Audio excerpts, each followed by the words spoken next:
All right, so I took a trade on Euro NZD here yesterday. It just closed out right now for about $8.8 thousand. And I made a decision to close out right before hitting the full take profit. And obviously now we're seeing the market starting to make this push up here. So I do think it was the right choice. Now I'm going to get into exactly why I closed out here. But first, let's talk about why I took this trade and why it actually made sense to go short, even though this was a very, very bullish market that has been trending upwards for a very long time. So let's start on the higher time frames. I always like to start on the higher time frames when analyzing a pair because that's what gives you the overall idea of where it's moving. So when we look at Euro NZD, obviously we see that the market is overall very, very bullish and we've been going up for a while. So if you see here from the 12th of September, so almost an entire month, about 2.5 weeks, we've been going bullish.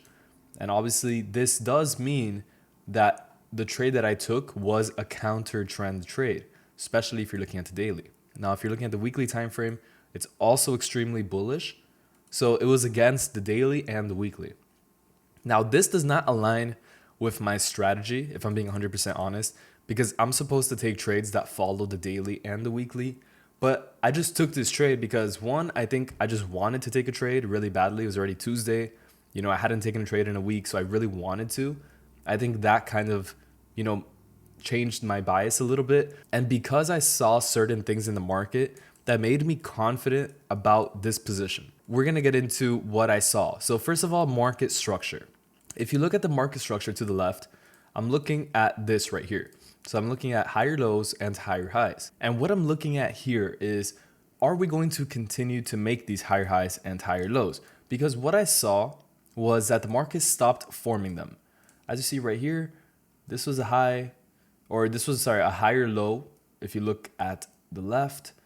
And this right here is obviously higher than this one. So at this point right here in the market, this point right here, we are still in a bullish trend. So let's just look closely. But then all of a sudden the market makes this low. This one is obviously lower than this one. So that's already like, okay, now the market is showing some signs of bearishness. Also, if you look at the size of these candles, you'll see that there is selling pressure coming into the market. Second of all, we do form a higher high, so it does bring it back up to the bullish side, but it's barely higher than this one. And then the next high is for sure lower than this one. So this is the first lower high in the market. And this is when I start seeing that, okay, I think the market structure is starting to shift. Because when you're in a bullish market, what you want to see is you want to see a continuation to the upside in a strong way. You don't want to see it start to slow down. And that's exactly what I saw here. The market started to slow down because if we compare it to what's happened in the past, bullish, bullish, bullish, even here when we were consolidating, we still weren't disrespecting the lows. We were still forming higher highs and higher lows. So it still was not bearish whatsoever. But this is the first signs of bearishness. And we get this lower high and then this lower low. This is a lower low because it's compared to this one right here. And then we get a lower high. So this is when the market structure starts to shift. You have to be able to spot this because the market's going to start to slow down. And if it starts to slow down, you definitely do not want to take a trade in the initial trend, which would have been bullish. So you definitely don't want to take a buy anywhere in this market when it starts to slow down.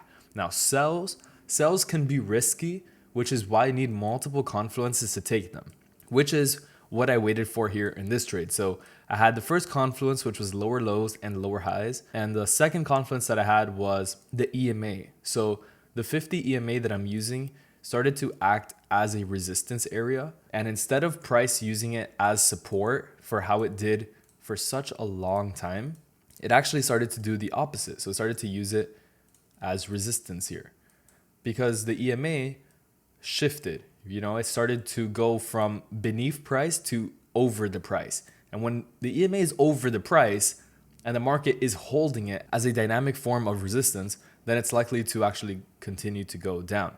So that's the second confluence. First, we had the lower lows and lower highs, and then we had the EMA as resistance. So then I decided to enter in with somewhat of an engulfing candle.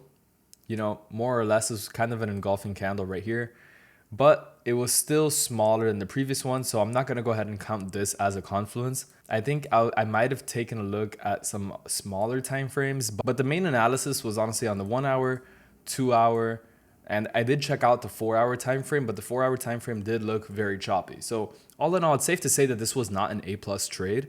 But the fact of the matter is that not all your trades can be A plus. Some weeks there's literally going to be 0 A plus trade setups. And unless you have a lot of profit to work with, chances are you want to take a trade at least once a week or twice a week. So that's why sometimes you'll find yourself in trades like these.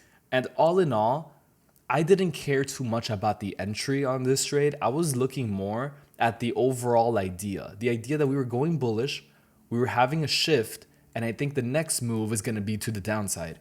And that's exactly what happened. So it did play out just how I thought it would. And if you do take a look here, price did come pretty close to hitting my stop loss, but all in all, I still held it and it continued to go down. So that just goes to show that not every single one of your trades is going to have like the perfect setup. It's not always going to go straight into profit. Sometimes it is going to do this.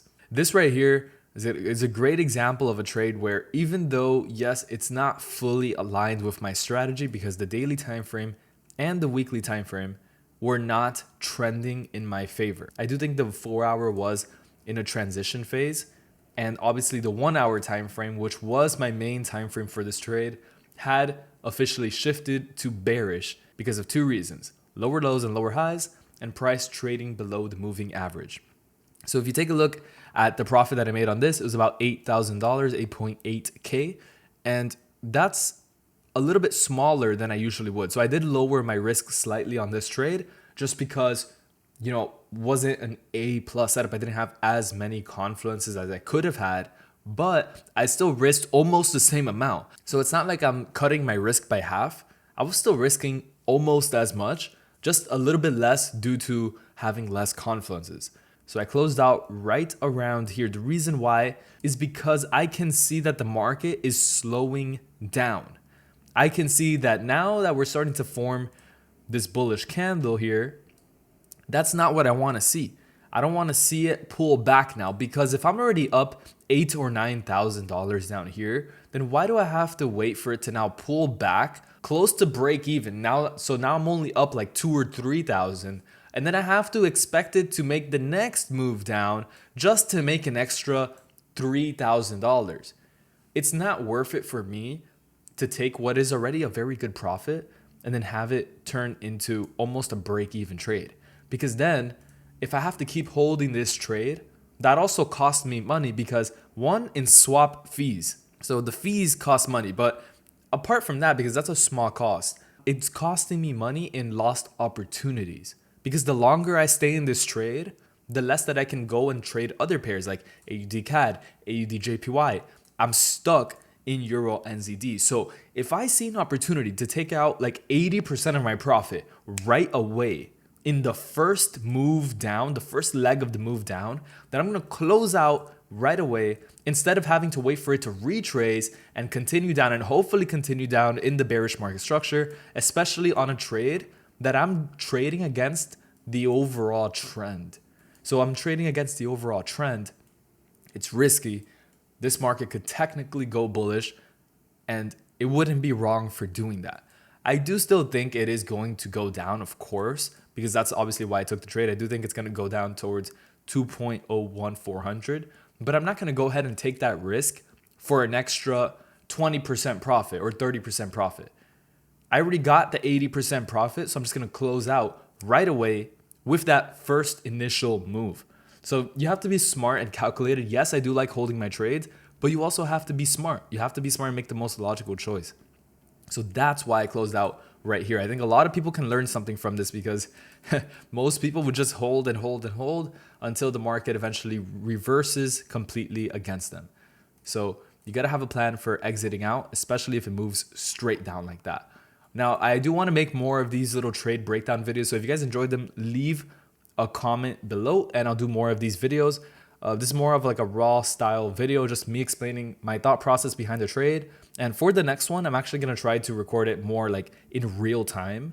So as it's setting up, I'm going to show you guys the actual chart itself and the market itself, because I feel like that would be even more valuable. So let me know if you want to see that in the comments below. And thank you for watching this video. I'll see you in the next one.